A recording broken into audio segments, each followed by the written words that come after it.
ناک خاک آلود ہو گئی، پھر ناک خاک آلود ہو گئی، پھر ناک خاک آلود ہو گئی۔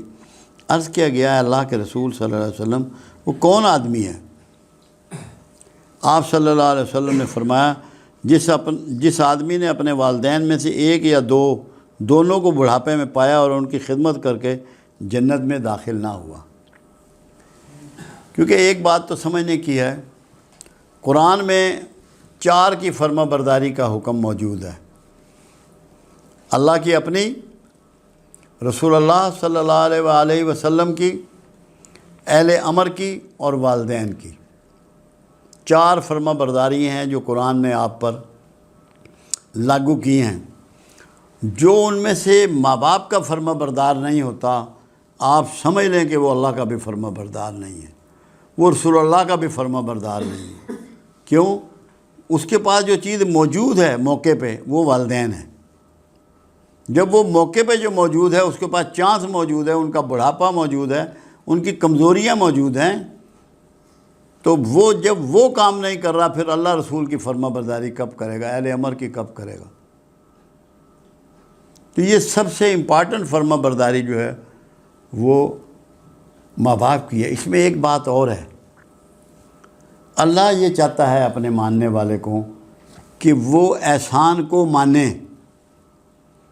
جو لوگ احسان فراموش ہیں اللہ انہیں ہرگز پسند نہیں کرتا، اور جو ماں باپ کی خدمت نہیں کرتا وہ احسان فراموشوں میں نمبر 1 پہ آتا ہے، کیونکہ سب سے زیادہ اس پر جو احسان ہے وہ اس کے والدین کا ہوتا ہے، ماں کا بھی اور باپ کا بھی۔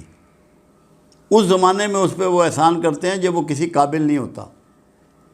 تو جو ماں باپ کا نافرمان ہے وہ اصل میں احسان فراموش ہے، اور کوئی احسان فراموش اللہ کا پسندیدہ اور اللہ کا دوست نہیں ہو سکتا۔ اس لیے یہ بات آپ اچھی طرح لکھ لیں، سمجھ لیں، یاد کر لیں کہ خاک آلود سے مطلب ہے کہ اس کی ذلت ہوئی، اس کی خواری ہوئی، اس کی پریشانی ہوئی، ناکام ہوا۔ کوئی بندہ زندگی میں جس کو ماں باپ میسر ہیں ان کی خدمت سے باز نہ آئے، چھوڑے نہ۔ اپنے بڑے بڑے گناہ بخشوا لے گا، غلطیاں کوتاہیاں معاف کروا لے گا، حالات سنور جائیں گے اگر ماں باپ کا فرما بردار ہوگا۔ تو ماں باپ کی فرما برداری بہت زیادہ امپورٹنٹ ہے۔ ایسا بھی ہوا ہے کہ جہاد جاری تھا، لوگوں کی بڑی کمی تھی، مجاہدین کی آبادی بڑی تھوڑی تھی، لوگ تھوڑے مسلمان ہوئے تھے، مگر کچھ ایسے لوگ بھی آئے۔ اللہ کے حبیب صلی اللہ علیہ وسلم نے پوچھا کہ جہاد پہ جا رہے ہو، تمہارے ماں باپ؟ اس نے کہا یہ بوڑھے ہیں، بیمار ہیں، تم نے جہاد پہ نہیں جانا۔ جہاد سے روک دیا کہ ماں باپ کی خدمت کرو۔ ماں باپ کی خدمت کو وقتی طور پہ جہاد سے فضیلت دے دی، کیونکہ بنیادی بات تو اللہ کو راضی کرنا مقصد ہے، تو ماں باپ کی خدمت سے اللہ آپ سے راضی ہوگا۔ اتنی فوقیت ہے ماں باپ کی خدمت کی۔ اور بوڑھے سہکتے رہتے ہیں، یہ زمانہ ایسا آ گیا بدبخت۔ اہل مغرب سے جب ہمارے زیادہ لوگ مغرب میں گئے ہیں تو انہوں نے ان سے وہ سیکھ لیا ہے اولڈ ایج ہاسٹل میں ماں باپ کو پہنچا دینا، ذاتی خدمت نہ کرنی پڑے۔ کیا پیسہ، کیا ہائر کیے ہوئے نرسیں، ہائر کیے ہوئے میل نرس، تمہاری جو محبت ہے، جو مامتا ہے، جو تمہارا تعلق ہے ماں باپ سے، اس کا بدل ہو سکتی ہے؟ کیا یہ اپنے آپ کو دھوکہ دے سکتے ہو؟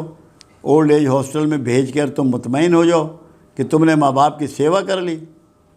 بے شمار لوگ ایسے ہیں کہ جو والدین کے جنازے میں بھی اب نہیں آتے کہ جی پیسے ہم بھیج رہے ہیں، ان کا بندوبست کر دیں آپ، وہاں ان کے اماؤنٹ میں کمی نہ آ جائے، ان کا وقت نہ لگ جائے۔ اس لیے اللہ کے رسول صلی اللہ علیہ وسلم نے اتنی بڑی بات 3 بار، جب آپ کسی بات پہ ایمفیسائز فرماتے 3 بات اس کا تذکرہ کرتے، یہاں 3 بار آپ نے فرمایا ناک خان آلود ہو، ناک خاک آلود ہو، ناک خاک آلود ہو۔ تو اس سے بچنا ہے، ماں باپ کی عزت بھی کرنی ہے، خدمت بھی کرنی ہے، سیوا بھی کرنی ہے۔